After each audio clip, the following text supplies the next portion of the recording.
Welcome back to the afternoon session of the March 6th Waterloo City Council meeting.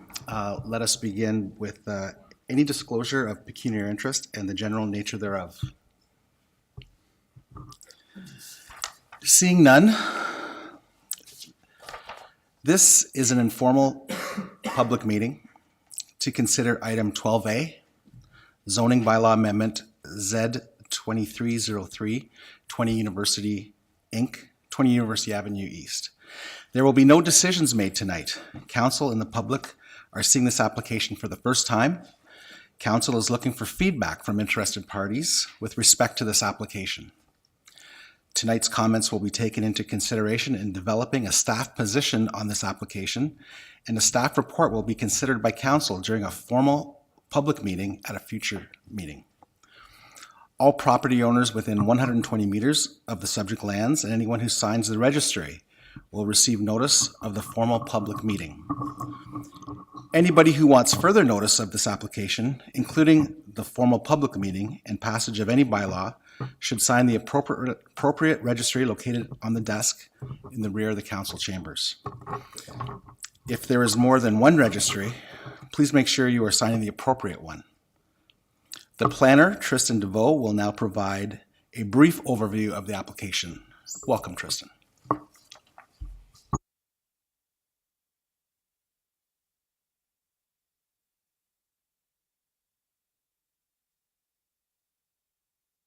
There you go. Is that better? Perfect. All right.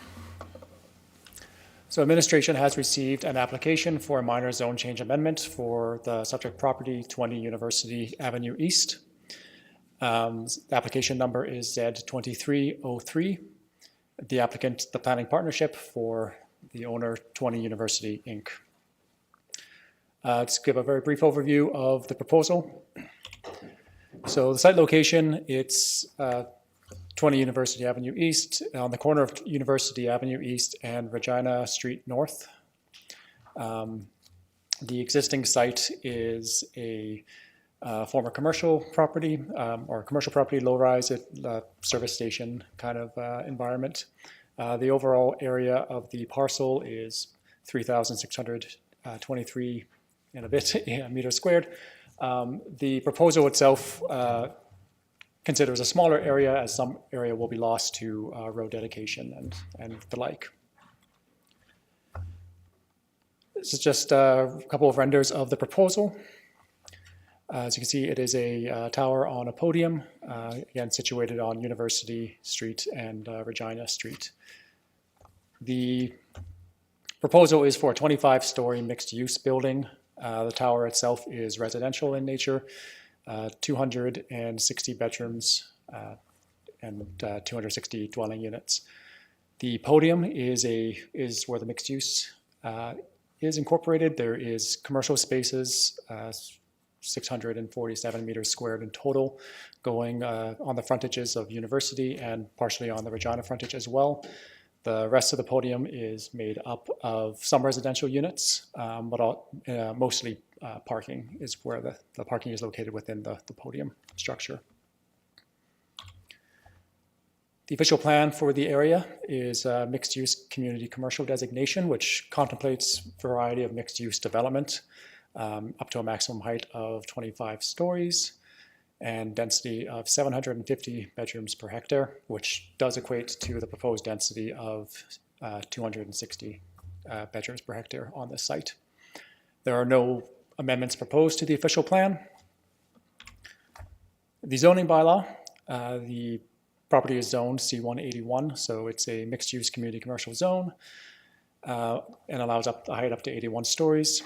There is a holding provision on the property that is brought into place through site-specific exemption C159, and that holding provision relates to needing to do a D6 analysis for compatibility of land uses and close in proximity to industrial, basically how appropriate are adding sensitive uses to areas that may have industrial activity. But more notably for this site, requirement for a record of site condition due to the service station use.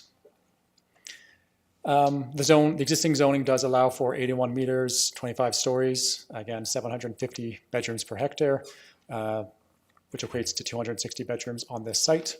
And again, the zone does permit a variety of commercial uses, including office, service uses, as well as residential within a mixed-use context as the proposal. The applicant is not proposing to change the designation of the zoning. Rather, they are seeking site-specific amendment for relief for certain zoning provisions, as well as removal of the holding symbol. So proposed amendments, the removal of the holding symbol, to reduce the street line setback from 5 meters to 4.5 meters on Regina Street East. Let's quickly go back to surrender here. So on the Regina Street East frontage of the building, they're proposing a 0.5 meter reduction on the required setback. Increase the maximum tower dimensions from 40 meters to 43 meters. So again, the zoning bylaw regulates the maximum width of a single dimension of a tower. So in this case, the kind of long dimension here is being proposed to go up to 43 meters from the allowed 40. The applicant is proposing to vary bicycle parking, not in the numbers, but the zoning bylaw is fairly prescriptive as to the size and dimension and configuration of a bicycle parking. The applicant is proposing a different solution, specifically kind of a stacked parking arrangement, which the bylaw doesn't contemplate. So in order to facilitate that, an amendment is required. Increase the maximum driveway width from 7.0 meters to 10.0 meters. This is a little excerpt from the site plan. I didn't include the entire site plan because it's quite detailed, and I didn't think those would come through on a small screen, but the 7 meter permitted driveway width is at the curb here, but then it does expand to 10 meters as it goes in, based on how they've configured the site. The access to their parking as well as the loading zone are side by side, so they are proposing to increase that maximum. They're proposing to reduce the parking rate for the residential use only from 1 space per unit to 0.6 spaces per unit. There's a breakdown of the parking. So they are providing the full allowance of parking for visitor spaces as well as the non-residential uses, but they are seeking relief from the residential uses. Again, from 1 space per unit, which is what's permitted currently in the bylaw, to 0.6. The total parking under the regulations of the bylaw required would be 307 spaces. They are proposing 203 spaces. The last amendment they're proposing is to permit geothermal wells. The zoning bylaw prohibits geothermal wells on any property west of Weber Street. This will require additional approvals from the region of Waterloo, but should those be granted, they're seeking zoning relief to permit that solution within the building. So the applicant has submitted a variety of studies and plans, all of which are available on the Engage Waterloo website for anyone to review, including a planning justification report, architectural, civil drawings, traffic impact study, servicing reports for basic servicing and stormwater management, geotechnical study, and a noise impact study. So currently the submitted materials are under review by both administration as well as referral agencies. Staff will be considering public comment, agency feedback, and we will be preparing a staff report with recommendations for council. At a later date, holding a formal meeting for council's decision. Should council approve the zone changes, a site plan application will be required prior to development of the site. And with that, I will turn it over to any questions. Does any councillor have any questions for staff? Please remember this is an informal public meeting and only questions of clarification may be asked. Council members should not express any opinions at this point.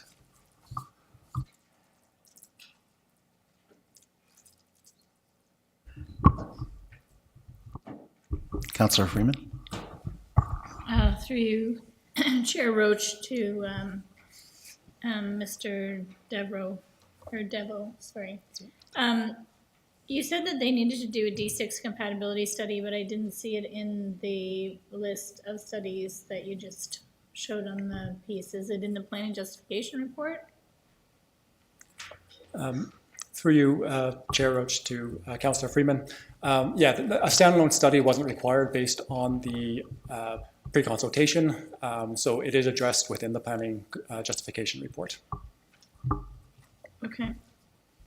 Thank you. Councillor Bodley, did you have a question? No. Councillor Rowe? Through you, Chair. Thank you so much. I'm just wondering about the reduction from 43 meters to 40, and if that is something that's compatible with the structure in terms of wind and those kinds of impacts. Through you, Chair Roach, to Councillor Rowe. That will be something that we will be reviewing as part of both within this application as well as in the site plan review process.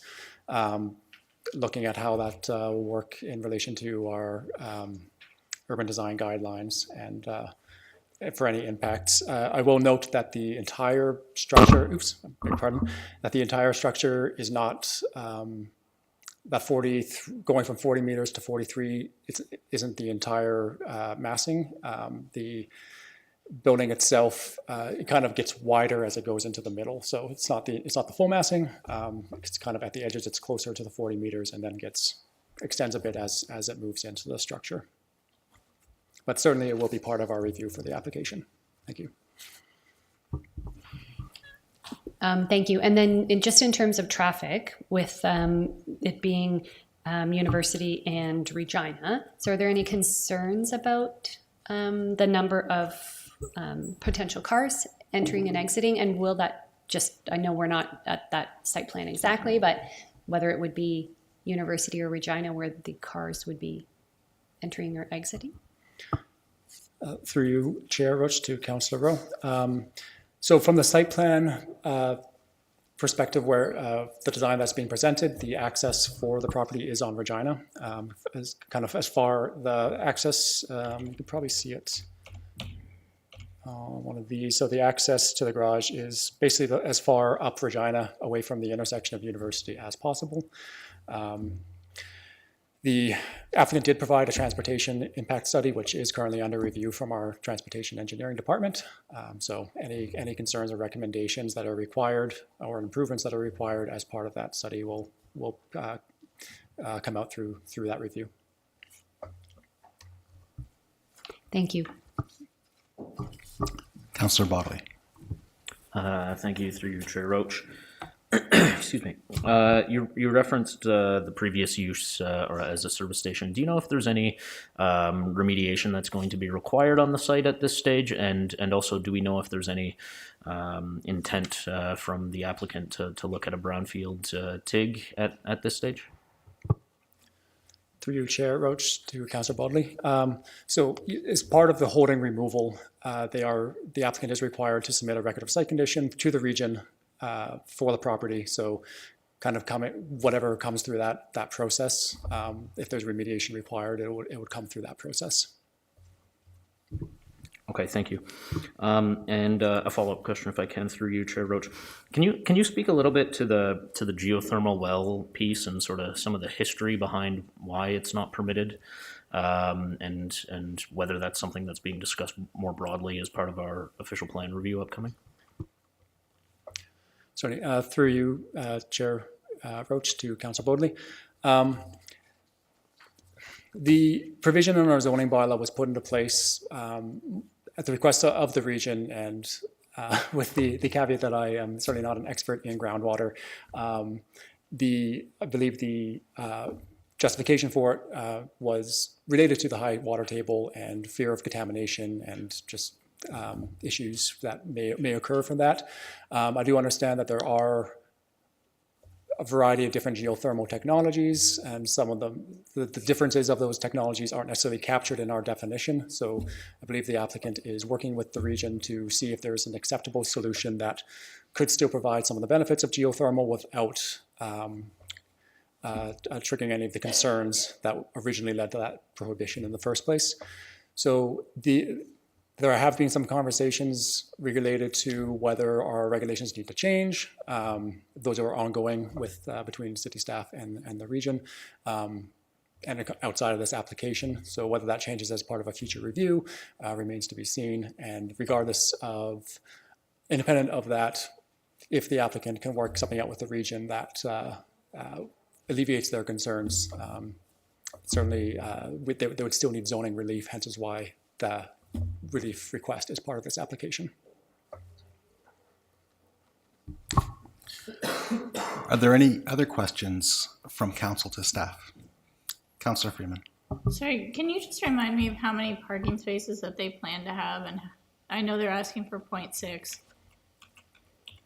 So this says that they're being provided 156.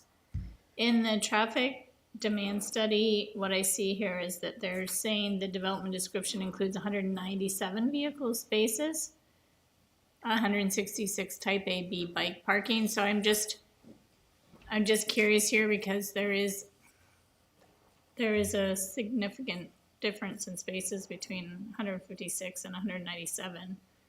And that would also drive the TIS, the impact statement at the intersection. So maybe someone can just help me to understand whether this report was done prior to this request being placed or vice versa. But in the executive summary, it says the development description has 197 vehicle spaces as opposed to 156.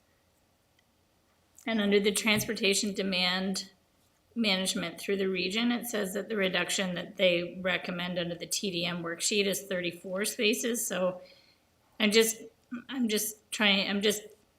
a pretty significant reduction for this neighborhood, recognizing that I appreciate there is transit, but it's not higher order transit on University, Regina, and King. So, and it will be helpful for me to know down the way if you can help me to understand how that number relates to some of the other developments in the neighborhood and whether or not we've done a reduction to 0.6 there. I know we did it uptown, but it would be helpful to know if we did it there. Through you, Chair Roach, to Councillor Freeman. Regarding other developments in the area, I don't have those numbers off the top of my head, so that'd be something we would have to look into, certainly as part of a broader review for the appropriateness of this site.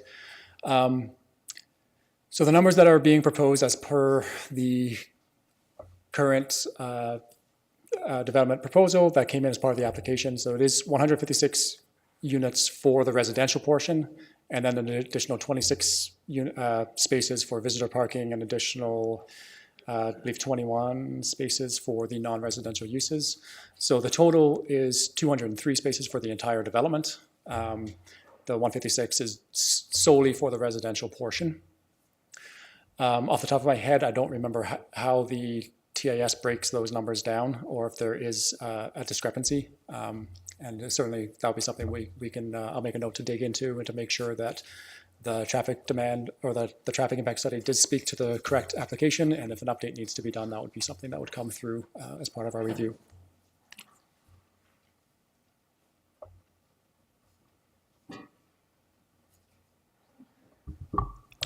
Thank you. Are there any other questions for staff from council?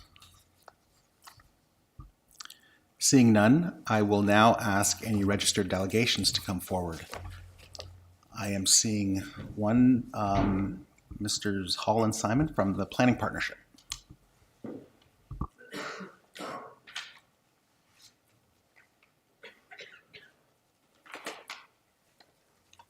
Thanks. Thank you, gentlemen. You have 10 minutes. Thank you very much, Mr. Chair. My name is Bruce Hall, and I'm a principal with the Planning Partnership. And with me, I have Brendan Simon, who's an associate, and we have Mr. Jelko Pritsa from Pritsa Global, who are the overall company, which is the applicant, some of their architectural team. I'm going to go through some high-level comments and provide you a bit of background as to why we're here, and then Brendan's going to step in and go through the details because he's a details guy. So the Planning Partnership represents Pritsa Global on a number of properties and projects in Waterloo. And we're here tonight on their behalf for this public meeting as well as the following one.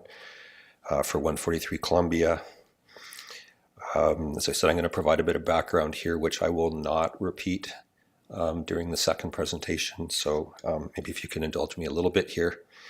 Our firm, if you're not aware, is a multidisciplinary consulting firm that practices in the areas of planning, urban design, and landscape architecture.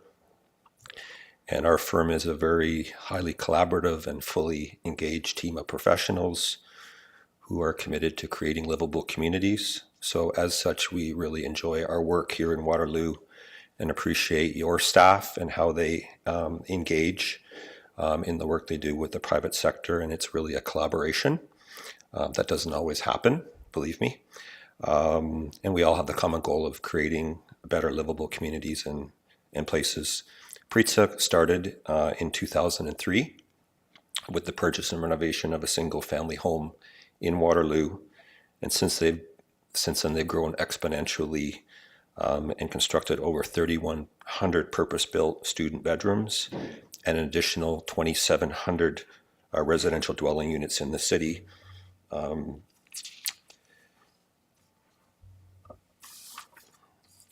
Their story is one of perseverance and hard work, founded on growing with the principles of efficiency, innovation, ingenuity, while maintaining integrity, quality, and pride of ownership.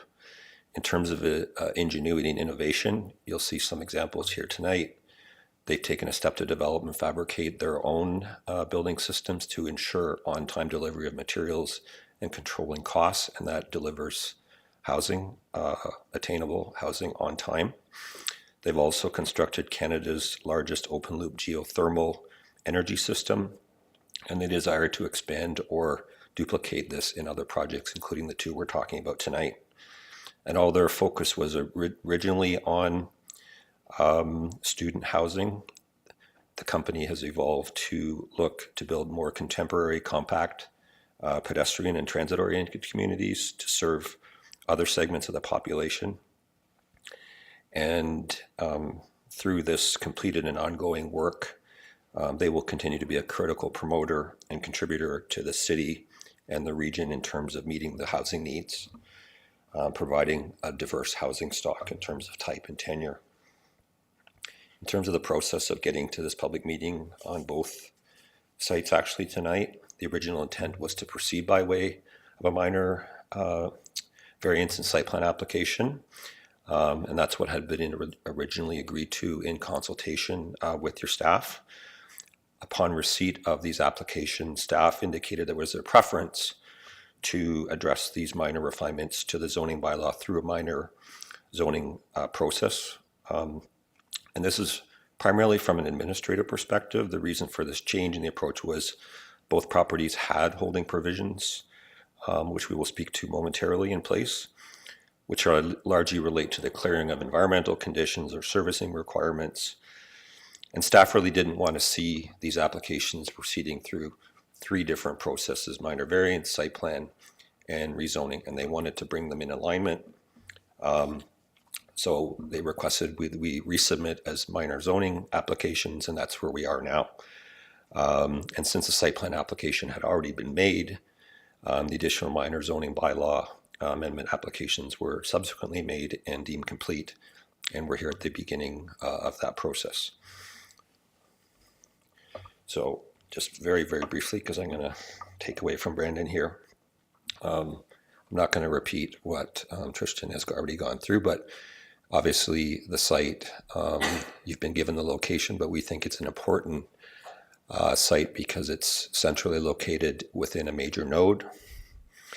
It's supported by an expanding rapid transit network, which the City of Waterloo has been very progressive in building and funding and supporting intensification. It also has access to a number of higher order bus routes. Just to speak very briefly, Tristan has gone through the planning framework already. This is really a planning framework which promotes intensification of this type. And Tristan's been through these details already. I guess the main point, the takeaway, is that we comply with larger the main kind of focuses in terms of height and density and built form.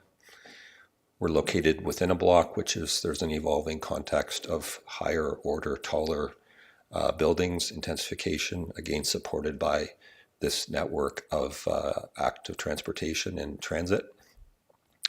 And we feel this site is well suited for redevelopment. It's a large site. It's a gateway to a major node. It's very close to Wilfrid Laurier University. It is really currently underutilized in terms of its built form. Large paved areas, and it's surrounded by change.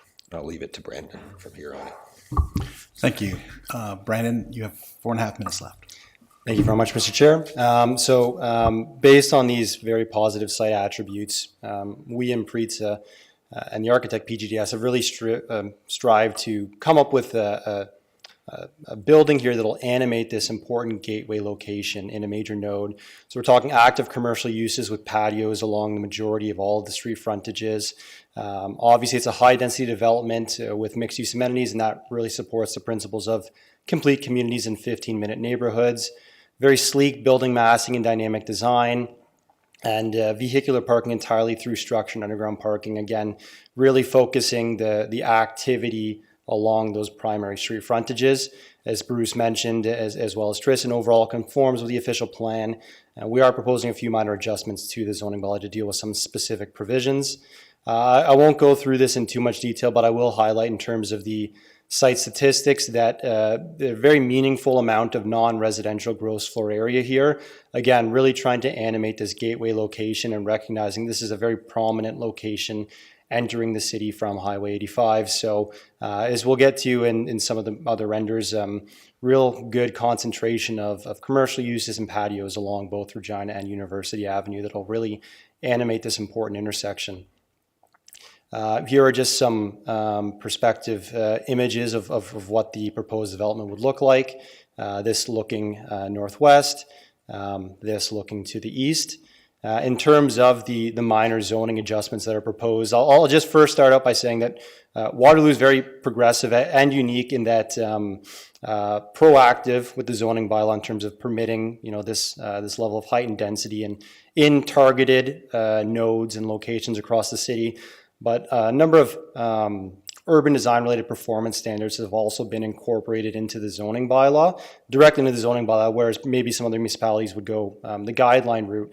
And these standards are really tailored for typical sites, typical buildings, but there's obviously a recognition that in some instances, site-specific conditions warrant unique responses and approaches that might warrant slight adjustment to some of these performance standards. And that's why the minor zoning bylaw amendment and the minor variance application processes exist. And so with this, I'll just quickly highlight the adjustments that are proposed and explain why we feel they are necessary and important to actually improve the overall development, which is what we're trying to do here. So in terms of the maximum horizontal tower dimension, as Tristan mentioned, it wouldn't apply to the entire tower as shown by this diagram here. The central area is 43 meters in diameter. Then you have the 40 meters at the end and kind of 42 meters in between. And actually at the end in the top left and right, you'll see inset balconies that were actually recently added based on consultation with city staff because they suggested, and we agree, it helps add some additional visual interest and articulation and really helps to reduce the scale of that massing. And what this slight addition in the center does allow for is for larger units, more functional units, better designed units, and we feel also more interactive and engaging built form through the articulation of the massing. In terms of the bicycle parking, as Tristan mentioned, we're proposing slightly more than are required. The ask here, or the proposal here is to do it in a different form, being stacked bicycle parking, which means it can be provided more efficiently, leaving more room for amenity and landscaping. Along Regina Street, as Tristan mentioned, a slight reduction of 0.5 meters. This allows for the commercial units along Regina to be slightly deeper and more functional. At the same time, as shown by this image though, we're still significantly animating that streetscape with patios, with well kind of defined pedestrian entrances into the building. So we don't feel that the reduction takes anything away from the streetscape and, as I mentioned, allows for more functional, deeper commercial units. And in terms of the parking reduction, as Tristan mentioned, complying with the requirements for visitor and commercial parking, but proposing this reduction to the residential parking. This allows for a number of positive enhancements, including a smaller podium, which brings the podium height into compliance with the zoning bylaw. Also, obviously, allows us to better support public transit in the area that's rapidly improving. We think this major node is an ideal location for the contemplation of some reduced vehicle parking. I'll also just acknowledge that just a couple hundred meters to the west is the Northdale neighborhood, where the requirement is 0.2 spaces per unit. So this is actually still 3 times more than what would be required, again, just a couple hundred meters to the west. And we feel that this is warranted in this case and is supported by the parking study. Maximum driver width, Tristan did a good job explaining that it's really just a functional consideration to more efficiently provide the loading space and the parking garage. And as for the geothermal well, as Bruce mentioned, Preets have actually already constructed one of North America's largest open-loop geothermal systems.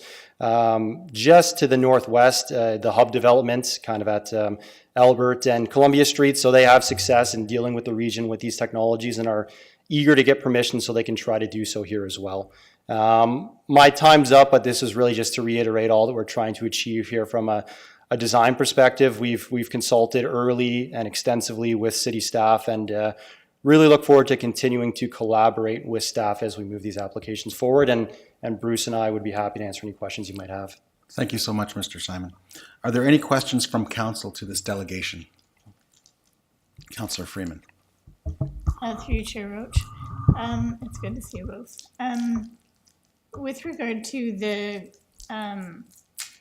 commercial space, is it a convertible space too? Like, is it intended to be convertible commercial if needed?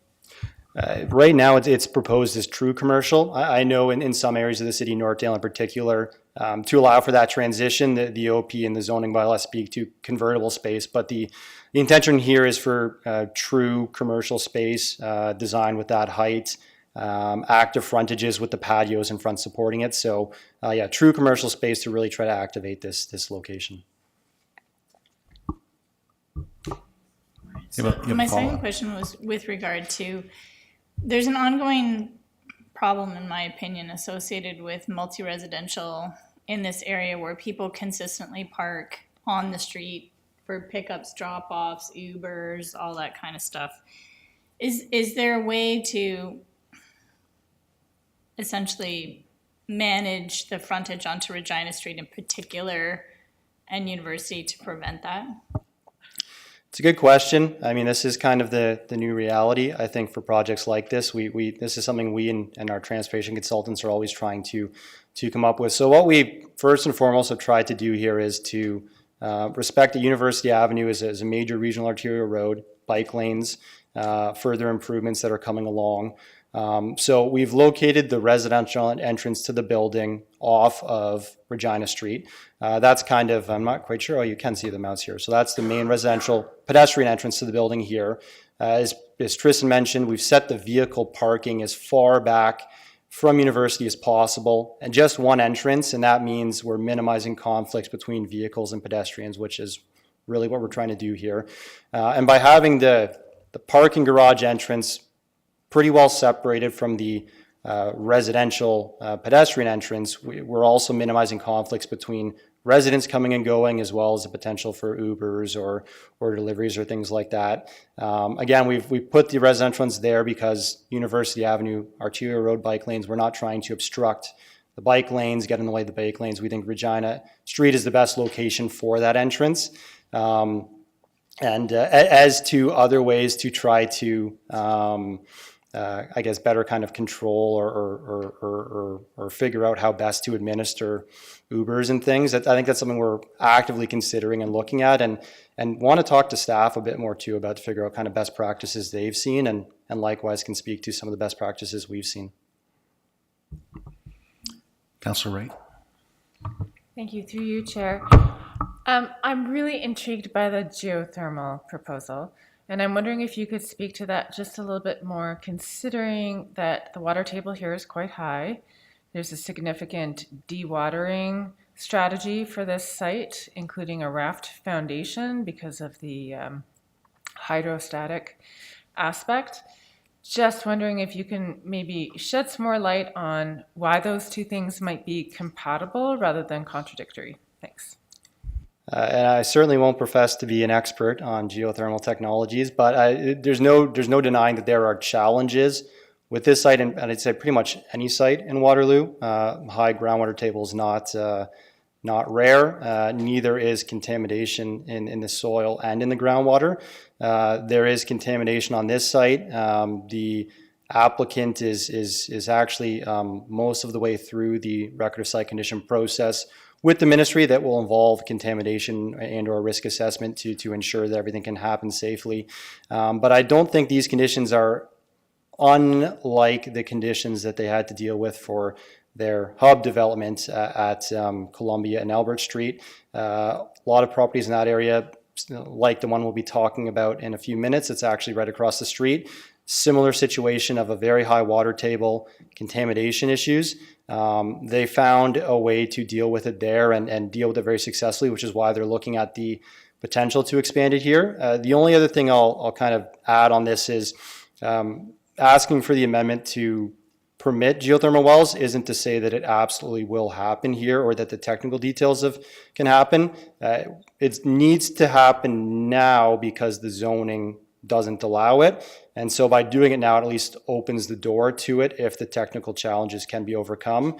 Conversely, if we didn't do this now, it would mean having to potentially come back for another application in the future, which isn't the best use, I think, of staff resources. So it's really just to open the door and allow for consideration, assuming those technical details can be dealt with. And certainly I know our client is very eager to try to deal with those technical challenges because they like to really push the edge when it comes to geothermal and other sustainable technologies. And they've had success before and are hoping they can continue that on with this and other sites as well.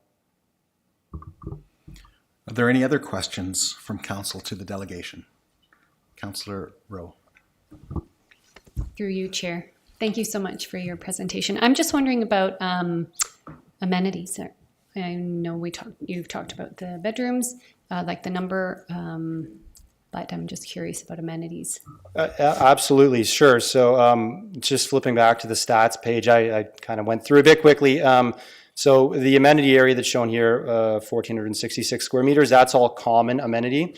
So in this case, that is rooftop amenity above, on top of the podium along University Avenue, as well as other dedicated indoor amenity areas. There are also some, you can't see them on any of the plans that are here, but kind of in the back corner at the ground level, another kind of little amenity terrace provided. So a mixture of indoor and outdoor amenities. We haven't gotten to the point in the design where we've been able to program or figure out exactly what that's going to entail, but we always suggest to our clients a mix of passive and active recreational spaces. Obviously, COVID-19 has really impressed upon all of us the importance of amenity spaces and providing a variety so that if you need to get out of your unit and get active, you have some opportunity for that. But if you're also just looking for a different place just to relax, you have an opportunity for that. So we're hoping to incorporate a nice mix of both of those activity levels. And again, excited to get to the point where we're able to really start to design and program those spaces.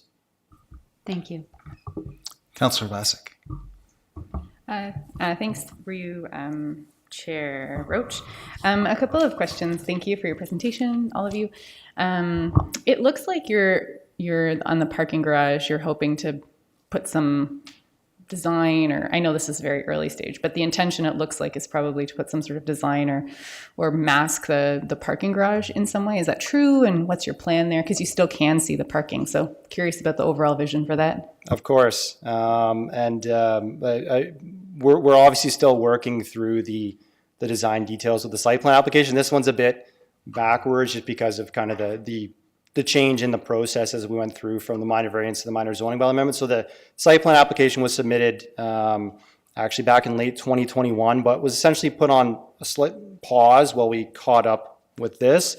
But we're still actively having discussions with city staff about the design. So the kind of general theming of the design of the development is taking inspiration from waterfalls. And so you're trying to have this rocky crest down the middle. And this rendering doesn't really pull the detail, but there are kind of some pushing and pulling of the balconies and the massing there. Obviously the blue symbolizing the water.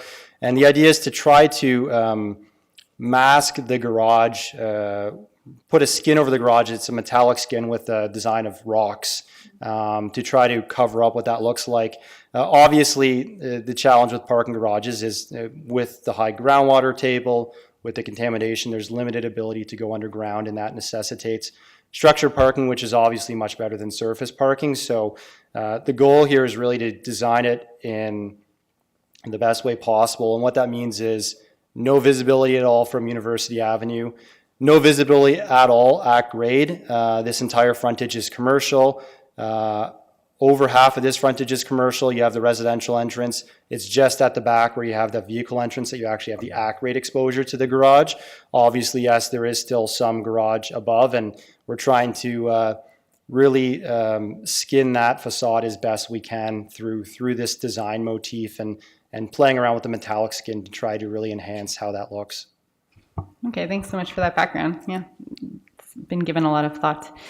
The other question is, you talked about animating this space. So I think those are people, not structures, with trees and some other things you talked about. Have you had any conversations about public art, it being a gateway, and given how you're trying to sort of, I don't even know how you would, you're trying to kind of make it a move, like there's sort of movement to the building, right? With it being a waterfall, like you've just described. So could public art be considered? And if so, is there a way to fit it into that theme that the developer already has? Certainly something for us to take away and discuss more internally and with city staff, I think. And certainly you're right with the movement, and that in part plays into what I had talked about earlier with the horizontal tower dimension and that articulation of the building. Again, it doesn't come through extremely well here just because it's zoomed out quite a bit, but there's a lot of articulation in this building. It's not just, a box. We have these inset corner balconies, different pieces that push and pull, the inset balconies here, the articulation at the top of the building. And the idea is really that if you look at this building from different directions, with these different features in the articulation, you kind of, with the sunlight, with the moonlight, you get different kind of visual interaction with it. So interaction is kind of really, I think, an important theme for what's being proposed here. So certainly we can take your comment about public art back and talk about that a bit more internally with city staff.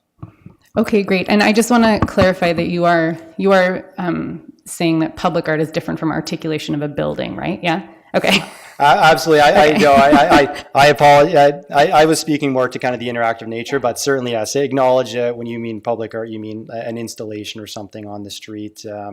Art's very subjective. I've seen all manner of public art, and it certainly creates conversation. So I certainly understand that. Councillor Bodley. Thank you. Through you, Chair Roach. Can you speak a little bit more to the stacked bicycle parking and sort of how that works, whether that's something that you've implemented in the past? Absolutely, and I apologize we don't have an image of it in this presentation. In hindsight, it would have been good to include that. But our planning report that was submitted as part of this application and the site plan application, we submitted two separate planning reports, have a visual, actually a good 3D kind of orthographic visual of how the stacked bicycle parking works. It's becoming more and more the norm throughout the GTA. In Toronto, Ottawa, Mississauga, I think that we've included 5 or 6 municipalities where it's now permitted. Just as of right, it's recognized as a permitted bicycle parking type in the zoning bylaw for those municipalities, and there are requirements for the size of those spaces. So essentially how it works is you have obviously biking that's on kind of a track system, so you can kind of, if you're on the top, the track system pulls out and then reclines down, so that you have an easier job loading and unloading, put bike in, push it back in, and it sits above the spaces below. So it doesn't always make for the most efficient use. It really depends on the space that you're putting it into. So we've actually proposed a mixture of stacked bicycle parking and vertical bicycle parking here. But I think the upshot of the stacked bicycle parking, as far as I'm concerned, is that it works well and has been adopted in a lot of municipalities in the area. And what it allows for is more efficient, deployment of bicycle parking, which in theory means more bicycle parking as a total in whole, and also more space available for amenities and other building functions. And making more efficient use of the buildings allows them to be built and designed more efficiently, which is obviously a good thing too. So. Okay, that's great. Thanks, and good food for thought maybe for our staff as we're looking at our official plan. If other municipalities have adopted it, perhaps something we should be considering. So thank you for that. I have a follow-up question, if I may, through you, Chair Roach.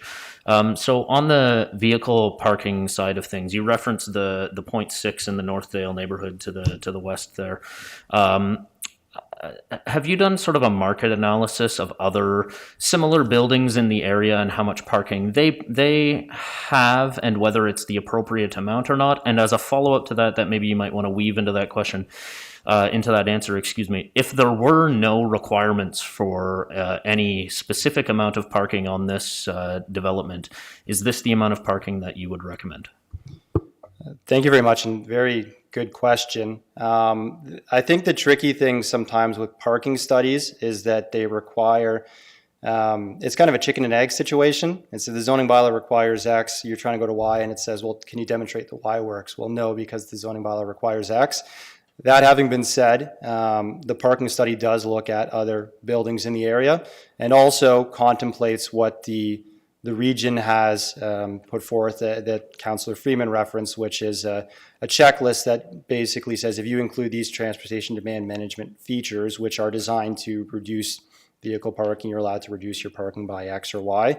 The math doesn't entirely add up to what we're proposing because we think what we're proposing is more in line with what's actually required. If we've had discussions with our client about kind of in a based strictly on a market perspective, what would you ideally be looking to build here? And the answer, I think based on our most recent discussion, was about 0.5 spaces a unit. So still less than what we're proposing here. When we originally were looking to move this forward through a minor variance application, despite what our clients believe to be the market demand, and also despite direction from our transportation consultant, because they're certainly always looking at opportunities to better balance the different modes of transportation, and they advise that reducing the vehicle parking supply is one of the best ways to do that. We were looking at an increased parking supply initially, and that meant a much bigger parking garage, much more visible, much more prominent, that also exceeded the maximum podium height limit in the zoning bylaw. So what we did is try to work with the design and the footprint of the building to figure out, based on the direction from our transportation consultant, based on the market demand, based on the layout of the parking garage, what does that come out with? And we've come up with this 0.6 number as kind of the culmination of this investigation. But a long-winded way of saying our client thinks, and we likewise as planners could support a further reduction from what we're proposing here, but what's proposed is kind of a balance of a number of different considerations. Thank you. And sorry, that spurred another follow-up if I can, Councillor Roach. Sorry, and this might be a bit of a loaded question, but so let's say a proposal came forward at 0.5, as your client is sort of intimating is what the market would need. How many more units could you get on this site without changing the rest of the zoning framework? The answer there would be it would be 0 because we are complying with the maximum density limit right now in terms of bedrooms per hectare. So the number of units would not change. It's just the parking supply, which would mean essentially, obviously, less building footprint. But the only other kind of point I'll add is the next application that we'll be speaking with you about in a few minutes is in the Northdale neighborhood. And so that's at 0.2 spaces a unit. So there certainly is recognition in certain areas in the city that a significantly reduced parking requirement is appropriate depending on the site and area-specific constraints at play. This is a major node. It's along a major regional arterial road, very prominent gateway location, near very significant bus service, including 2I express routes. We believe this is the perfect location to contemplate an appropriate reduction, and we think we've landed on a very good number taking all those considerations into play. Are there any other questions from council to this delegation? Is there anyone else tonight who wishes to speak to this application? Please provide your name and municipality of residence for the record.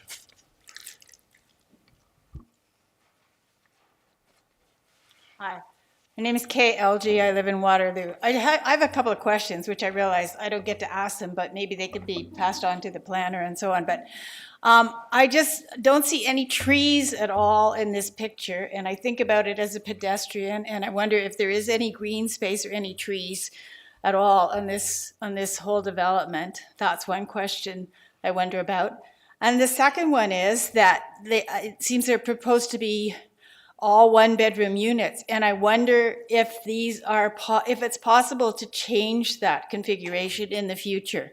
Because I remember some years ago, developers coming here and when they were building these student units that were 5 bedrooms with a common area. That was a model that was very popular for a while.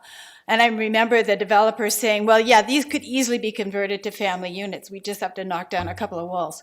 So I'm just thinking about future changes in, settlement patterns or something, or if we suddenly are or don't have as many people wanting 1-bedroom units, if there's flexibility in the design. So those are things just to pass on. Are there any questions from council to this delegation?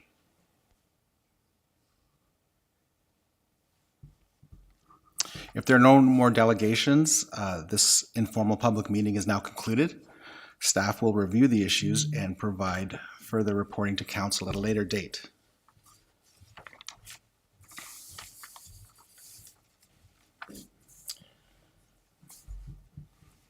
We are now moving to another informal public meeting to consider item 12B, zoning bylaw amendment Z2304, 143 Columbia Inc., 143 Columbia Street West. There will be no decisions tonight. Council and the public are seeing this application for the first time. Council is looking for feedback from interested parties with respect to this application. Tonight's comments will be taken into consideration in developing a staff position on this application, and a staff report will be considered by council during a formal public meeting at a future meeting. All property owners within 120 meters of the subject lands and anyone who signs the registry will receive notice of the formal public meeting. Anybody who wants further notice of this application, including the formal public meeting and passage of any bylaw, should sign the appropriate registry located at the desk at the rear of council chambers. If there is more than one registry, please make sure you are signing the appropriate one.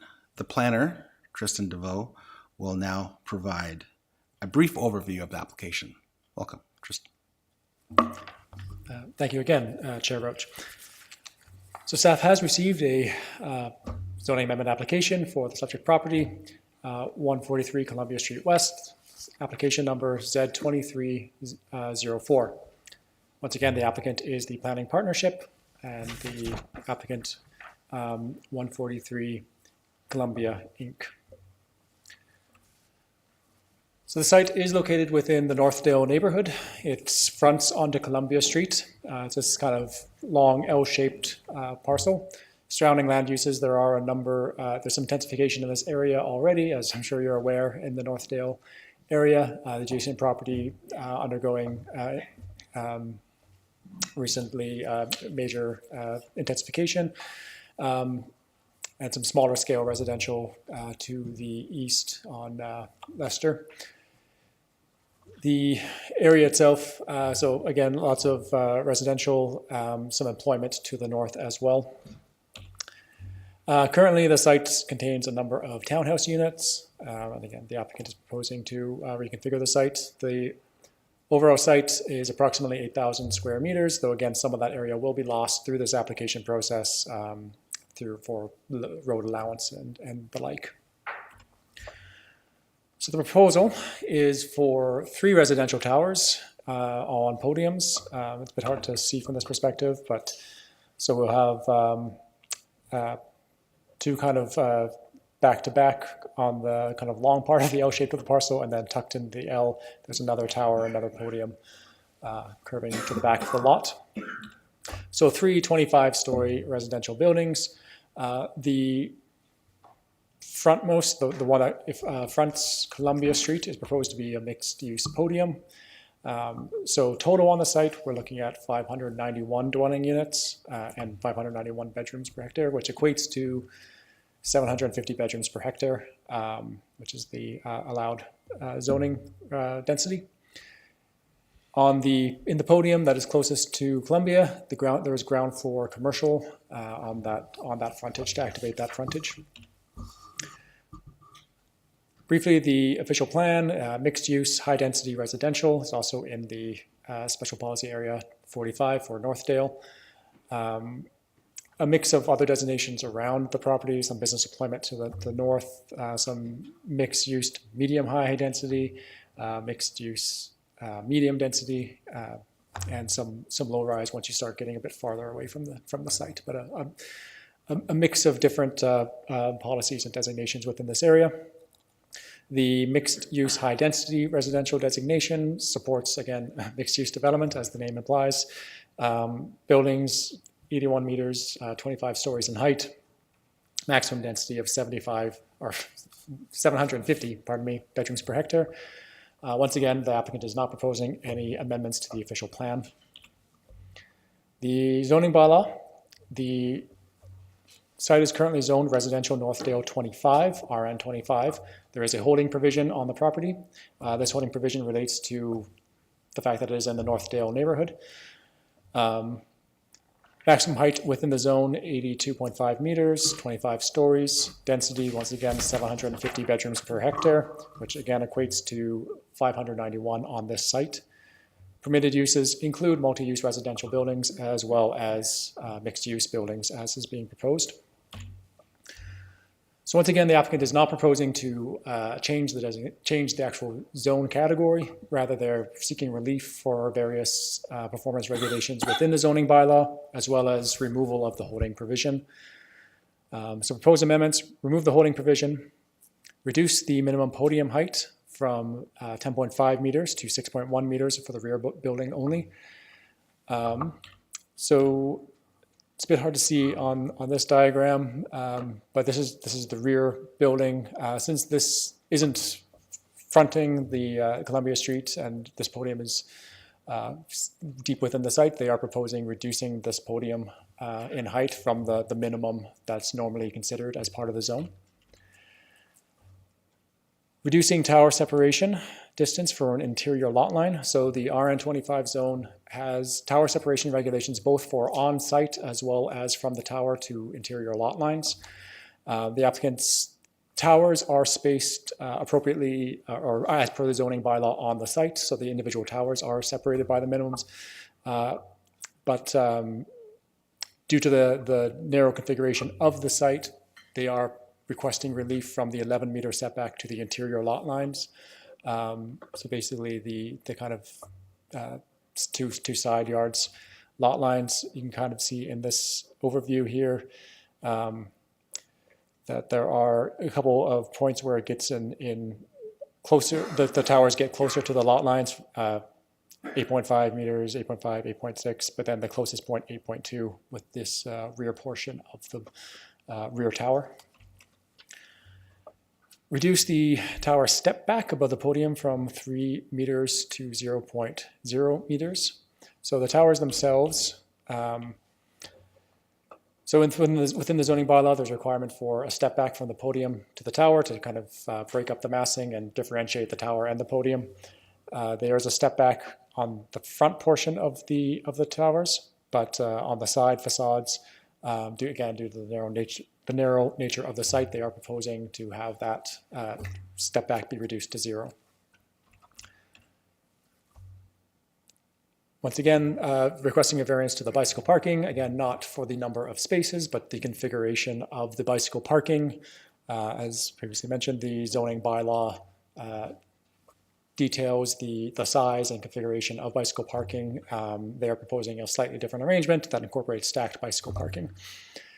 And the applicant is also seeking to allow geothermal wells within these buildings. The zoning bylaw prohibits geothermal wells on properties west of Weber, and the applicant is working with the region for approvals to introduce that technology to this development, and as such is seeking zoning relief to permit that, should the technical requirements be sorted out.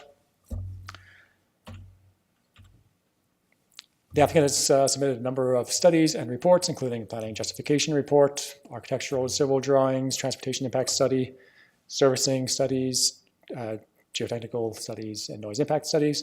All of this are available on the Engage Waterloo website for your review. Next steps in the process. So again, all the material is under reviews, both from staff as well as our circulation and commenting agencies. We'll incorporate any feedback we receive, both from our agencies, from the public, from members of council. As this application is in the Northdale area, the process is slightly different in that in order to remove the holding provision on the property, site plan endorsement is required. So the site plan application will need to occur concurrently with the zoning review. And then once conditional endorsement is achieved, then the staff will prepare a report with a recommendation for council's consideration, and then hold a formal public meeting, and that'll be the opportunity for council to render a decision on the request. At this point, I'll be happy to answer any questions you may have. Thank you for your brief overview of this application, Mr. DeVoe. Does any councillor have any questions for staff? Please remember this is an informal public meeting and only questions of clarification may be asked. Council members should not express any opinions at this point. Councillor Vasic. Thanks, through you, Chair Roach. Is anyone living in those townhouses right now? For you, Chair Roach, Councillor Vasic, I'm actually not entirely sure off the top of my head. I apologize. That might be something I'll have to defer to the applicant once they do their presentation. Councillor Freeman. Through you, Chair Roach. I'm trying to understand, when I look at the floor plans, the dining room, the fact that most of the units have 2 bathrooms, or not most, but some of the units have 2 bathrooms. Like, how do we as a city manage these dining rooms such that they're not a second bedroom? Especially given the fact that there's like a kitchen and a dining space already, and then all of the dining rooms have windows, which would meet the building code definition for a room. Through you, Chair Roach, to Councillor Freeman. Yes, so with the, when we've seen proposals like this in the past that have, where multifamily buildings have had spaces that could be interpreted or potentially utilized in the future as a bedroom, but the density doesn't allow for it. In order to get approval, we've required the applicant to basically sign an agreement saying that those spaces will not be used as bedrooms, which in the future, if we receive a rental application that's looking at converting those or using those extra spaces as bedrooms, then those rental applications wouldn't be able to go through. So those are the mechanisms that the city would utilize in that case. Mr. Cotter. Through you, Chair Roach, to Councillor Freeman, just to expand on that answer, there are regulations in the zoning bylaw that also prohibit the conversion of such spaces. There would be provisions added into the site plan agreement that would prevent the conversion of such spaces or prohibit the conversion of such spaces. And then any future condominium application, again, we would look to apply conditions with that regard. So we use a kind of a multi-layered approach, and it really comes down to staff's review of each of those spaces and a determination in conjunction with our building department as to what qualifies as a bedroom and what qualifies as a non-bedroom space. Thank you.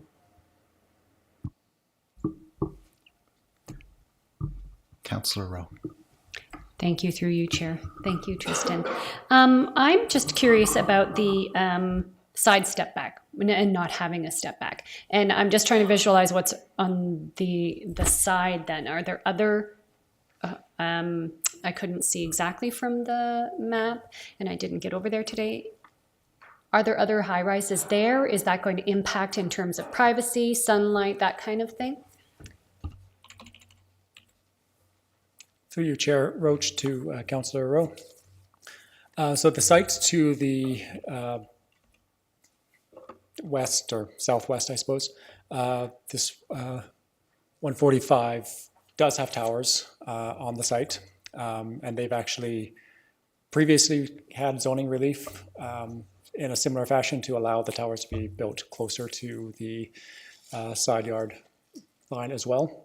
So certainly that's something that staff is going to be reviewing to see is the proximity of the towers, is that appropriate?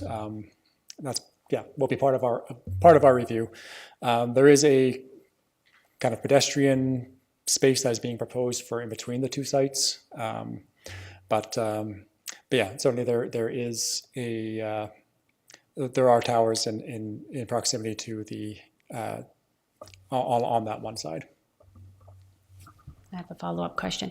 Okay, thank you. And then I'm thinking about the townhouses on the other side, and if we are going to 8.5 meters, potential, I'm thinking of potential development of that area, and then how that might impact development on the other side if it's reduced.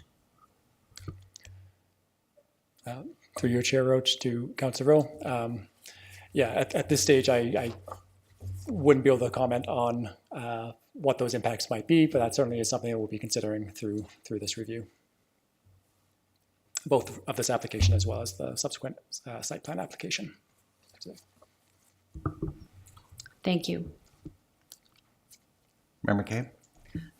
Thank you, through you, Chair. Just wondering about the bedrooms. Are they convertible to, are they all one bedroom, or will there be more like 2 bedrooms or 3 bedroom options? Through you, Chair Roach, to Mayor McCabe. As the applicants, as written in the proposal, each of the unit is being classified as a 1 bedroom, and so other spaces are identified for other uses. The density, the number of dwelling units and the number of bedrooms that they are proposing on their application is already maximizing out their density. So if they were to wish to add additional bedrooms, convert some of the units to 2 bedrooms, they would either need to reduce the total number of dwelling units to compensate or request relief for the density. Okay. I am curious, as the previous delegate had mentioned, about how many 1-bedroom units, if 1-bedroom units are what we need, or, with settlement patterns changing, and if 2-bedroom units or maybe 3-bedroom units. I don't know if that's something that we should be considering too. Through your Chair Roach to Mayor McCabe. Certainly, as from an administration perspective, a variety of unit sizes are desirable, and it's within a lot of our official plan policies. It isn't something that's regulated, so it's not something that we can require from a developer to provide certain unit mixes. But certainly the mix of units is something that we certainly push for and would like to work with the applicants to, with any application, to try and achieve. Are there any other council questions to staff? Seeing none, I will now ask for the registered delegation to come forward. Mr. Hall.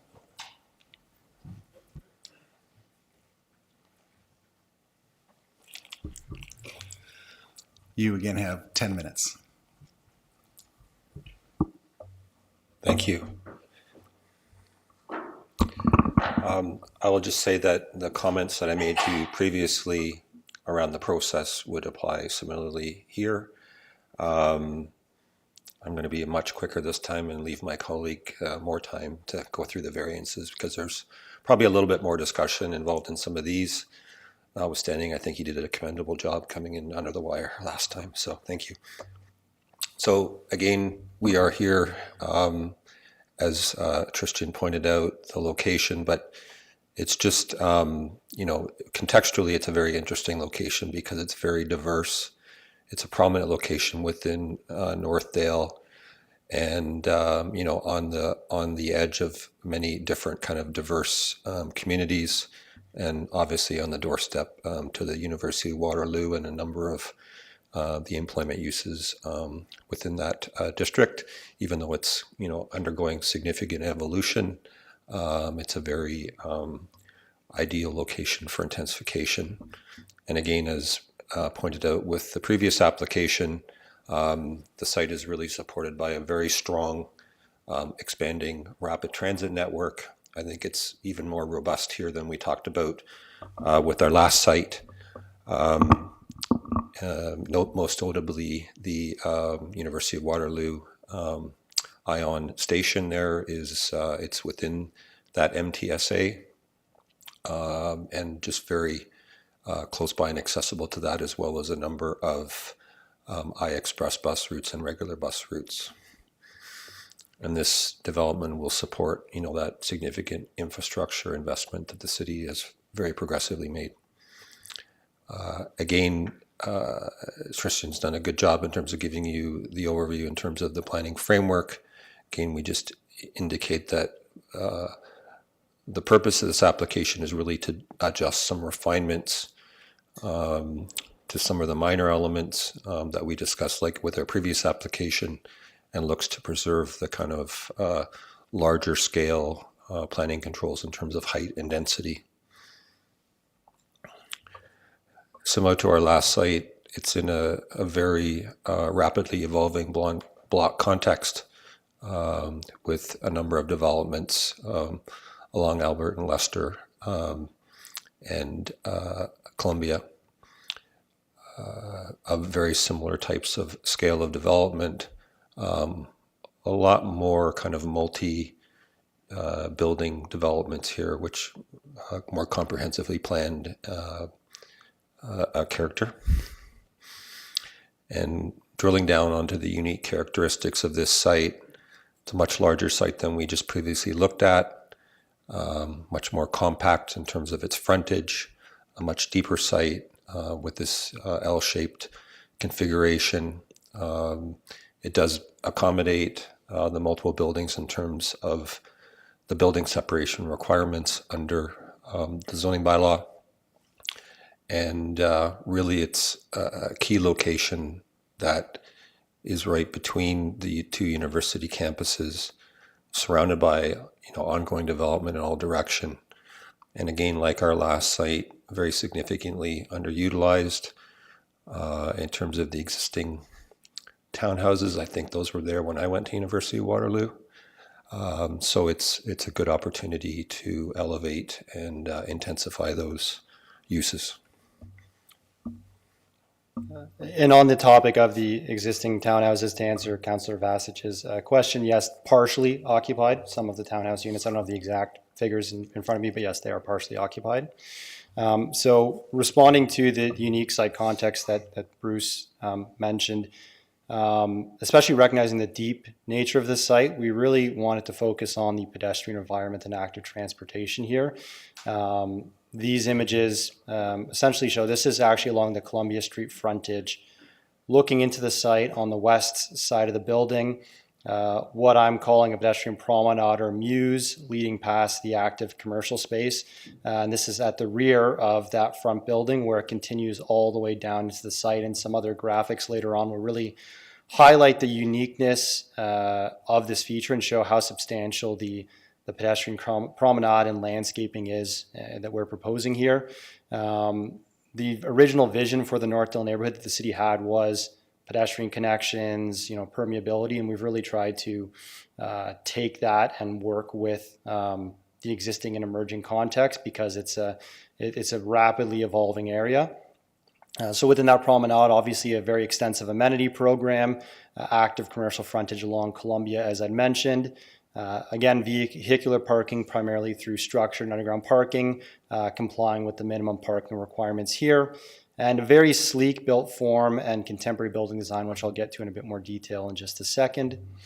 In terms of an overview of the proposed development, there was some discussion in terms of the unit type. So yes, in this case, the proposal is 591 units, all one-bedroom units. Our client has a rather diverse portfolio, a number of development projects in the past that have had primarily 5-bedroom units. We're actually working right now to modify kind of the interior of one building to introduce some other unit types as well, and certainly for other projects in the future, contemplating other unit types as well. But the intent with this proposal, the 1-bedroom units, is really to diversify that portfolio, recognizing that perhaps not every building needs to have a mix of different unit types, but if the community and the city as a whole has that mix, you're achieving that objective of providing those different options for different households.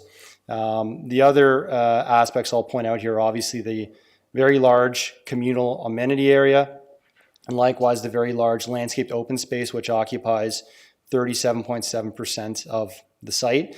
So again, site's been very, very carefully and thoughtfully designed to really promote that active transportation, that pedestrian environment, and really make sure that this site is heavily landscaped and engaging to its residents. These are the views of the development, and as you can see, the substantial step backs at the front of the building, as well as the horizontal band that provides that further articulation and definition between the podium and the tower components, and likewise the very sleek built form that I had mentioned to you previously. And here's an image of the landscape plan, which shows that pedestrian promenade that extends all the way from Columbia Street, providing direct access to each pedestrian entrance to each of the buildings, with a sport court at the very back to provide that active amenity. So this is a really important feature and has really guided the design of the site and some of the proposed zoning adjustments, which I'll get to right now. So as Tristan mentioned, the minimum podium height adjustment is just for the rear building, which is at the back of the site. The front two buildings comply and in our opinion, achieve the intent of getting that pedestrian scale built form and environment along Columbia Street. The bike parking, I won't repeat myself, similar or same proposal idea as the last application to introduce that stacked bicycle parking format. In terms of the minimum tower separation, what we've done here is to really consider the unique context of the site and come up with an appropriate urban design response. So in this case, the tower width have been reduced to the greatest extent possible. The tower widths are only 18 meters compared to 20 meters or more, as is a typical requirement. What that means is that these tower floor plates are actually reduced to 600 square meters or thereabout, whereas the maximum permitted by the zoning bylaw is 800 square meters. So these are very sleek, slender towers compared to what's typically seen, and actually elsewhere in the city, the maximum footprint's 1,000 square meters. In Northdale, it's 800. So these buildings are at 60% of the floor plate size of perhaps your typical high-rise building elsewhere in the city. Very significant separation between the towers on site. So where the zoning bylaw requires 22 meters, we're at 28.8 meters and 31.8 meters between the two towers. So ample separation on site. And what we tried to do is to, in addition, the very slender tower floor plate with the minimum width, we tried to centralize the front two towers on the site so that we could provide the separate areas for the pedestrian environment, the pedestrian zone, and the vehicular zone. This way, they're both very well defined. The pedestrians have their own guaranteed space. We're minimizing conflicts between pedestrians and vehicles, and really trying to, again, raise the prominence of pedestrian activity and active transportation here. So that's guided an approach whereby the towers are centered more or less on the site. Again, the zoning bylaw requires to the minimum interior or to an interior boundary, a minimum 11 meters. We're at 8.5 meters, 8.6 meters, 8.2 meters at this one pinch point down here. We think this is an appropriate response considering the small floor plate, the narrow footprint, the separation between the buildings. To the east of us, it's a bit backwards because the image is upside down along Leicester Street. I believe the official plan permits a maximum height of 6 stories, so not anticipating or planning for high-rise development along Leicester Street, so don't anticipate more towers going into the east of the site. But again, we think this is a very practical response to the unique conditions of the site and allow for a very, very effective urban design response. Same goes for the minimum tower step back. So normally the zoning bylaw will require a 3-meter step back of the tower above the podium on the front and the side. If we were to do that here, it could be done, but it would mean significantly reduce space for the pedestrian promenade, which we feel is not a positive outcome. And we think the design of the building achieves the intent of providing that clear differentiation between the podium and the tower components through its design that again further highlights that really sleek and slender tower footprint and floor plate. In terms of the overall analysis, because we've really tried to look at this in terms of the block context of this emerging area. So we've really tried to thoughtfully design this to fit into that emerging context. Again, prioritize the pedestrian environment, achieve that vision for Northdale. Again, the original plan for Northdale called for more pedestrian connections. Obviously, some of the development preceded that vision, and so it's been difficult to implement, but we've been working with staff to propose or provide a future pedestrian connection to the neighboring property to the south as well as to the property to the west. So we're going to enhance that pedestrian connectivity, notwithstanding that there might not be through streets through the area. This is located within a major transit station area, as Bruce mentioned, so it's an ideal location for intensification, supports the ambitious population and intensification targets that the province has provided. And like with the last application, very extensive consultation with city staff about the process and urban design, and also very extensive consultation with our neighbors about the pedestrian connection. Just as a final note, we note that the neighboring property owner has submitted a letter as part of correspondence to this. We're happy to provide some additional context as to our perspective of how this project fits into the overall block context if council have any questions or would like any more information about how the block context has been planned here. Thank you, Brendan. And as Brendan noted, on page 65 of our package is the correspondence. Are there any questions from council to the delegation? Councillor Freeman. Through you to Brandon and Bruce. I had a question with regard to this pedestrian realm. So in the justification report, it shows some connectivity to neighboring, on the Appendix B block plan, it shows some connectivity to the neighboring properties. Two are listed as existing, one is listed as future. So does your property open up into those existing connections? Is there a barrier to those existing connections? Yeah, that's a great question. And admittedly, the landscape plan, we've been having some very recent discussions with staff and the neighbor about those connections. So this doesn't reflect the latest discussion. This is what was submitted. But if I can flip to the context plan. So right now, this is I think it's called the WRCI development to the south. There's kind of an existing pedestrian connection that flows through the center of those buildings. In discussions with city staff, we understand that they're working on getting a connection out to Leicester Street, to the south end of that street. So they're trying to come up with a way to really increase the permeability and increase pedestrian connectivity through the area. So what our client has agreed to do is to actually provide a barrier-free pedestrian connection leading to the south. So the south is the right side of the screen to connect into the WRCI building. Details still to be worked out, but that's one of the changes to the landscape plan. Likewise, we're in discussions with the neighboring property owner as well as city staff on figuring out the best location for a potential pedestrian connection between this site and then the adjacent site to the west. So no existing connections between, at least no formalized existing connections between this site and the adjacent sites, but it's something we're looking to formalize now with staff and with the neighboring owners to try to provide that clearer, formalized pedestrian interconnectivity.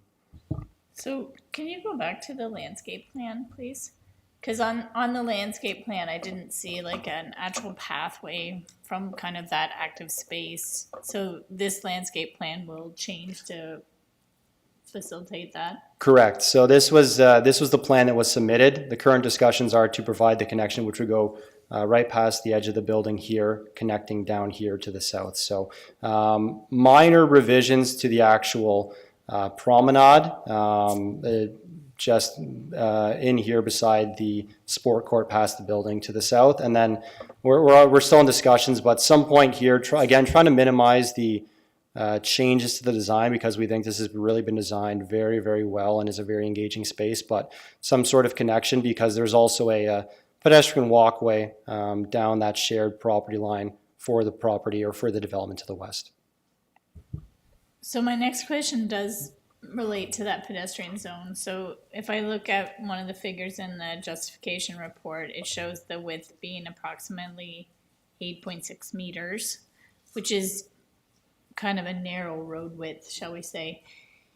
It's basically going to create a space where pedestrians are walking between very tall towers. So is there a wind study that has been done in that corridor to determine pedestrian comfort? Yes, as part of our site plan application, a wind study was submitted. Generally determined good results in terms of wind comfort. There were recommendations in a few specific areas, not so much along the pedestrian zone, but more so areas actually around kind of this in this parking area in between the buildings. Suggestions for canopies and other mitigation measures to further improve conditions. But overall, the space along the Mews was predicted to have appropriate conditions and good conditions for what the intended use is. Though I don't have the results in front of me, but that's kind of the high level summary. Yeah, I don't see the wind study in the supporting documentation, so I guess it'll be uploaded at some point. I believe it was submitted as part of the site plan application, which was submitted in 2021. Wasn't resubmitted as part of the minor zoning application because none of it had changed. So it's part of the site plan application. So I don't know if that application is posted online or if just the zoning application is posted online, but that's I guess a question for staff. I think it might be helpful, so I'll leave that with staff. So my other question was, when I was scanning the justification report, I saw that there was only one loading zone listed in the parking, and I just wondered how one loading zone works with 3 buildings. Yeah, one loading zone, yes, that complies with what the zoning bylaw requires. In terms of the functionality of it, obviously the operational details are still being worked out because we're just at the zoning stage now, but the idea is that there are other kind of informal areas where some loading or unloading could happen if needed, but the plan would be to obviously schedule and structure any moving and loading in as best as possible to take advantage of that loading space. Right. So I'm going to leave that question with staff, because I think from a functionality point of view, having a loading zone near building C and the elevator to move into building A being that far apart is probably going to be a challenge. So I think that was the questions that I had. Thank you. Thank you. Councillor Bodley? Thank you through Chair Roach. I want to echo Councillor Freeman's comments from the previous application with respect to cars parking on the street, and really highlight that's something I'm hoping you'll take away for the Columbia Street portion, particularly noting that there are bike lanes there and it is already a challenge with some developments along Columbia Street. That's just a comment for takeaway. My question is also about the pedestrian feature here.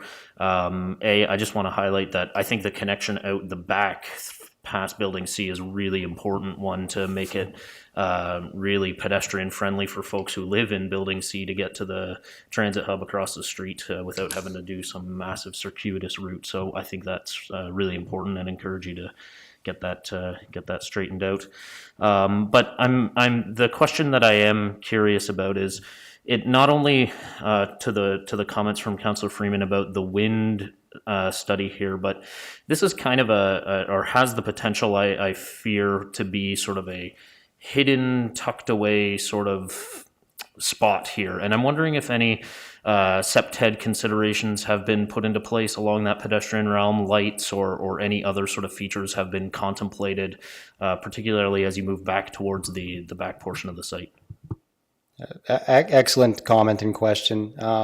Certainly we strongly feel there's no point designing a great pedestrian space if it's not safe. And so certainly, obviously, adhere to and look to the principles of SEPTED. So yes, lighting features all along the promenade. Another important aspect are balconies and windows in all locations. So high visibility all around in all directions around the building. I think that the orientation of the promenade itself also lends itself well. It's parallel to those buildings, so it has active building frontage along the vast majority of its length.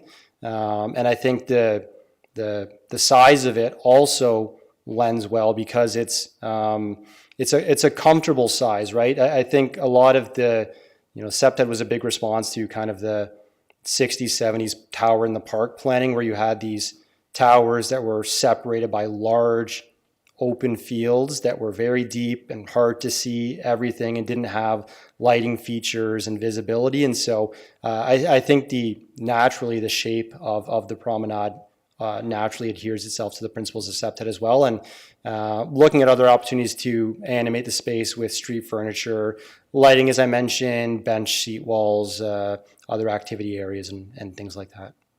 Can I just Sure. In response to that question, I also think that the engagement that we've been having with planning staff around greater connectivity really helps with that too. It not being a dead end, it being opened up to the general public, and really trying to draw people in and using the site and coming through, as opposed to people knowing that it's, there is a dead end down there and that's where you think you run into problems. Councillor Vlasic. Thanks through you, Chair Roach. Just a couple of questions. Is there a theme to this building's design? It's a wave type of theme, both in terms of the massing, but also in terms of the building materials and the colors. So you'll see that the inset balconies here in the middle, because the floor plan actually has, the tower floor plan actually has a bit of a kind of an I shape. So there's a setback here in the middle where it's the balconies are inset into the building. So in these areas, the separation between the primary building face and the property lines actually increased further up to about 10 meters. So the wave feature up through the balconies and carried up through the design of the podium as well, though the architect has done, I think, a great job of distinguishing between the podium and the tower components and having kind of different visual cues that really play up that wave theme. So similar, but somewhat different to the last building in terms of getting that visual activity and engagement and having different visual responses depending on when and how you're looking at the building. This isn't really an opinion, but my kids just started playing Minecraft. So it looks like waves that Minecraft would do. So anyways, it sounds like the applicant is quite interested in having like themes. So it would be, interesting to see what a conceptual design of some, like there's 3 buildings, right? So like, couldn't 3 buildings do something really cool? Not to say this is cool or not, I really, like whatever, but just to say they are seeming kind of interested in doing pretty neat things. So maybe there's even more to be done theme-wise with that. Certainly something we can take away, and it's actually interesting because we've tried to carry that forward into the design of the promenade too, and that I think creates additional interest. Is not just a straight path, but we look forward to continuing to work with staff through the site plan process to really refine the design. And as Tristan mentioned, the unique aspect with this project, as with all in Northdale, is you need that agreement or approval in principle from the site plan committee in order to remove the holding provisions. So by the time we hopefully come back here in a few months, we're at the point where we've refined the design and settled other design details with city staff through that process. Yeah, I'll leave that with you. Okay, so back to the residents living there, that some are. Is there a plan to assist them in moving or not? Or if there is, what does that look like? Yeah, I believe there's a mandated requirement. Not sure, but we'll have to take that back and look into the details of that and report back perhaps when we come back before council. So, and then in addition to that, I'm curious if there's any affordable units planned for here.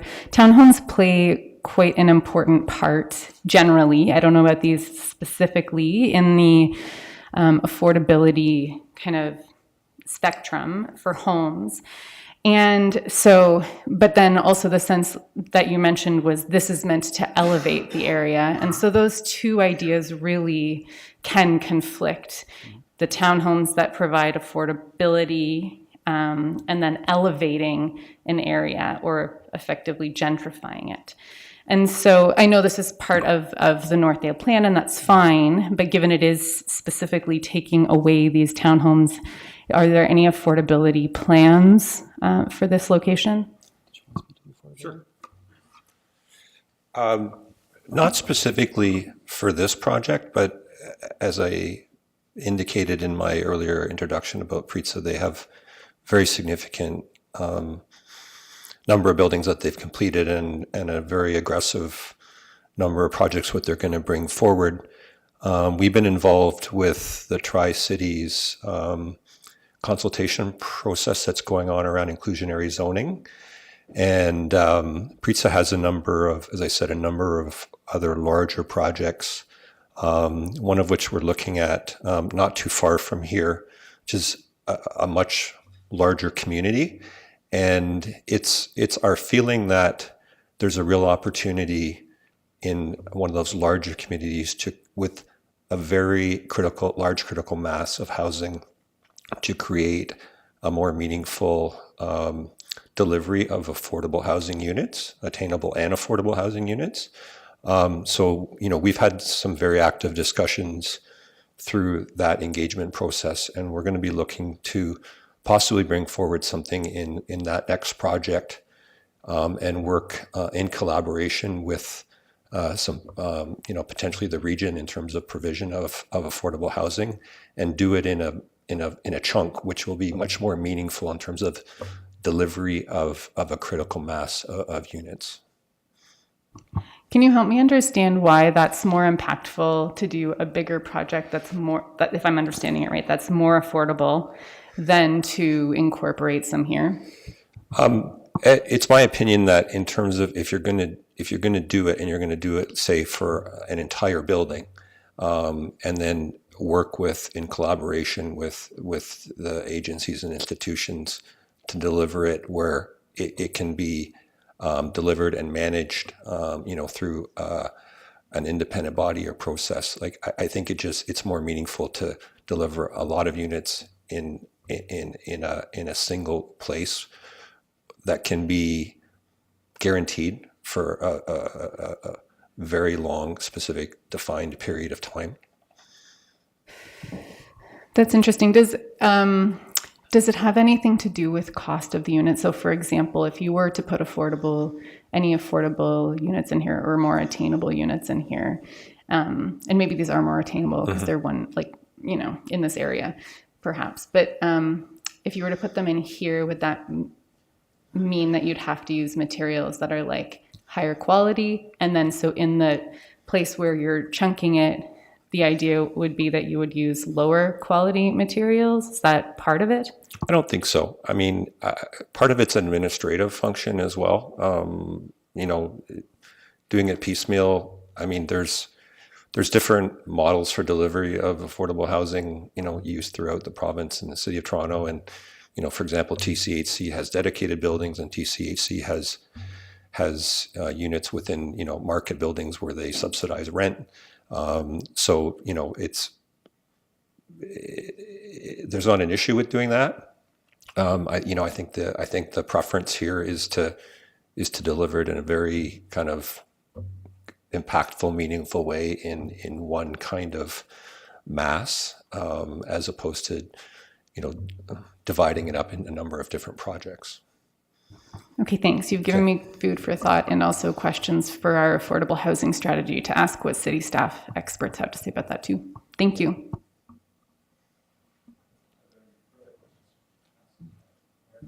Thank you, through you, Chair. Just wondered a couple things. I see on one of the drawings that you had 4 accessible units, but I'm wondering, is that the limit of the units, the amount of units that will actually be fully accessible? I'll have to confirm. And by accessible, there's kind of different meanings. These will all be accessible in the sense that they're accessed by elevators. But I think accessible under the building code has different requirements in terms of the design of the washroom and details like that. I'll need to confirm because I thought the number was different than that. So that's something we'll have to take back and provide further confirmation on later. Okay, yes, please, because out of, what was it, 591 units here, I should have asked this on your previous development or proposal as well, just how many fully accessible units there would be. So if you could maybe get back on both of those, that would be great. Thank you. And then I was also just wondering, just about like park space around here, because it's, as you were describing, it's a pretty narrow site. So, and I see there's this, what you've proposed here, but like, how close would people who would be living in these potential developments be to like actual open space or park? Right, so there is some parkland to the northeast and also some kind of wooded areas where you have there's a former industrial area or employment area to the north and then transitions into a residential neighborhood. So there is some parkland associated with schools and some, again, wooded areas over there. We actually foresee the area to the north of Columbia undergoing an interesting transition. As I said, it was formerly an employment area. But much of it was not designated as regional employment area through ROPA 6, which has been adopted by the region. That, in theory, opens the door for mixed-use redevelopment and intensification because it's also within a major transit station area. So we foresee, much like how Northdale has already undergone significant redevelopment, we see a lot of that carrying forward to the north as well, and anticipate that as part of that, there will likely include the provision of new city parkland and public parkland, but well, we'll have to see how that unfolds and how that moves forward and how quickly that happens. But in terms of proximity to parkland, we've really tried to enhance the site through this promenade to provide that outdoor amenity on site as well, so that you have that local amenity for residents. Great. Okay. Yeah. Sorry, that was all. I wouldn't have described that as like open parkland, but I guess that's a matter of definition. But thank you. Thank you. Is there anyone else present tonight who wishes to speak to this application? Oh. My apologies, Councillor Wright. Go ahead. Thank you. Through you, Chair Roach. Just very briefly, this is meant to be a condo building, not purpose-built rental? Tenure to be confirmed, but yes, likely so. Okay, thank you. Are there any other questions from council? Sorry. These are all one-bedroom units, correct? Correct. Okay. And are these, is there contemplation that there could be more than one-bedroom units in this? Certainly something for us to take back. I think our client has looked at this is an opportunity to diversify their portfolio as a whole. As I'd mentioned, a lot of their previous developments have included predominantly or significant amounts of 5-bedroom units, but also 4-bedroom, 3-bedroom unit types, and a project at nearby to this actually where we're currently working to add in some additional unit types in order to more efficiently use space within an existing building. So the idea here is to diversify the overall portfolio, even if it might not mean a diversity of unit types in one building, diversity across the entire portfolio that they have and across the neighborhood, because there are a significant number of 5-bedroom units and larger unit types in this area already that were designed around that student housing in the last 5-10 years or so. Okay, thank you. Are there any other questions from council to this delegation? Or would you like to see Mr. Yeah, Simon? Mr. Chair, if you don't mind, just to respond to the councillor's question about the accessible units. The building code does have a minimum requirement in terms of a percentage, and it's 15%. So we have to comply with the building code, but we will endeavor to provide through staff an answer in terms of what the actual number are. Thank you. Thank you. Thank you for that clarification. Are there any other questions from council to this delegation? Seeing none, is there anyone else present tonight who wishes to speak to this application? If there are no more delegations, this informal public meeting is now concluded. Staff will review the issues and provide further reporting to council at a later date.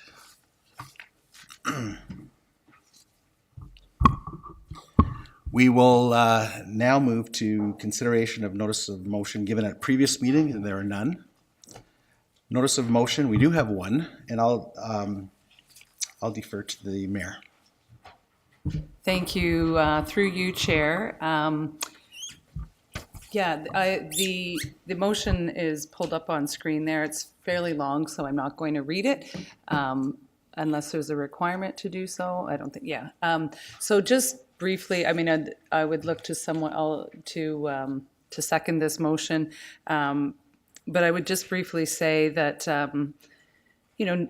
no one certainly in Waterloo or Waterloo region or anywhere in the province, I think, wants anyone to be homeless. But we do know that in Waterloo and Waterloo region, there are far too many people facing homelessness today. And we really do need an we really do need an all of community type response to this. And I think it's fair to say that the City of Waterloo and certainly the region of Waterloo are responding as strongly as they can to the homelessness crisis that's before us.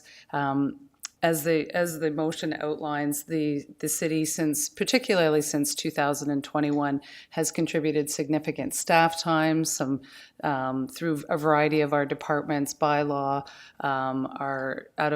the office of the CAO, through our fire protection services and many other community services, et cetera, have provided additional resources, staff resources, as well as funding resources to address encampment, street outreach, and to work with people who are experiencing homelessness. The region of Waterloo as well has responded, certainly far beyond typically what the municipal levy allows, and including that the region has put an additional $16 million into the homelessness and housing program, again, in the most recent budget.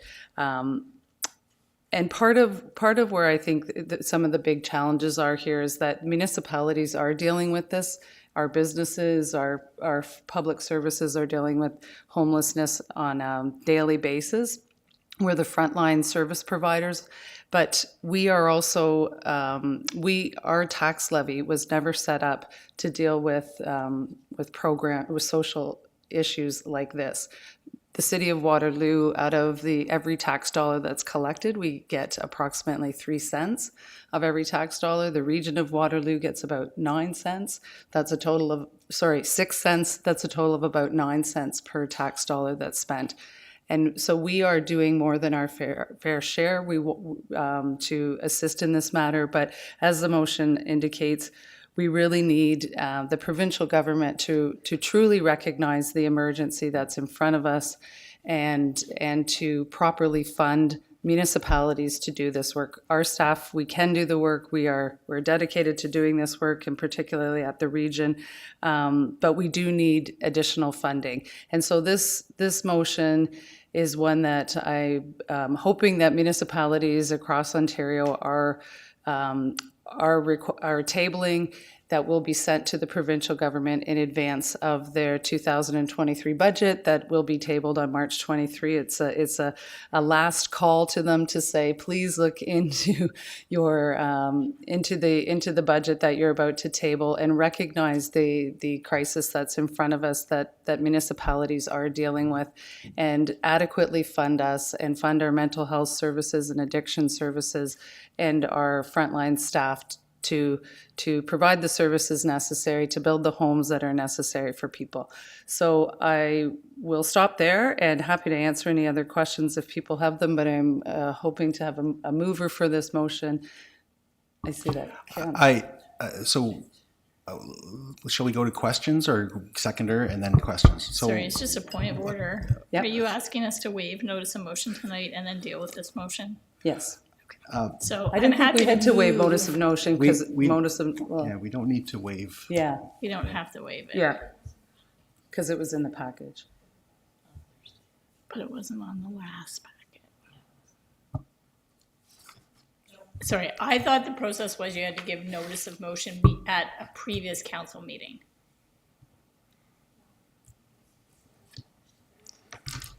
Okay, if the clerk says that it doesn't Yeah, have the to clerk's- because it was published with the packet, then I withdraw my point. Yeah. Okay. Yeah, I did check with the clerk Friday and was given permission to go ahead. So thank you for allowing that. And yeah, so I am looking for a seconder to this. And Can we have a seconder and then we'll ask questions? Okay, seconded by Councillor Vasek. Any questions, comments to this? Well, let's go for a vote. Can I have a show of hands? Passed unanimously. thanks, council. We will go to communication and correspondence, and there is none. Unfinished business, none. Does council have any questions for staff? Seeing none, we'll go to new business. Any new business? I'd just like to mention that this week there's a number of International Women's Day events, including some that are Wednesday. And a number of them certainly encourage, there's usually a lot of women at the Women's Day events, but certainly throwing it out to people of any other gender to join us at these. They're phenomenal events where there's always lots to learn. Thank you. I would like to offer in my ward, there's the Lakeshore North Neighborhood Association is having their annual family skate to kick off the March break. It's at Albert McCormick on Saturday. It starts at 4 o'clock. Bring your family, bring your skates, lots of cookies and hot chocolate. There's prizes for I think the prize is a $50 gift certificate at the Bread and Bretzel. So please come out. It promises to be a very ice day.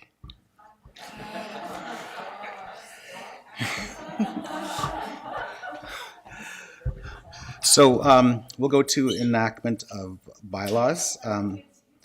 Can I ask for a mover and seconder? Royce Badali moves, seconded by Councillor Hamner. All in favor? Carried unanimously. Can I have a motion to adjourn? Councillor Wright, seconded by the Mayor McCabe. All in favor? Carried unanimously. Good night, folks.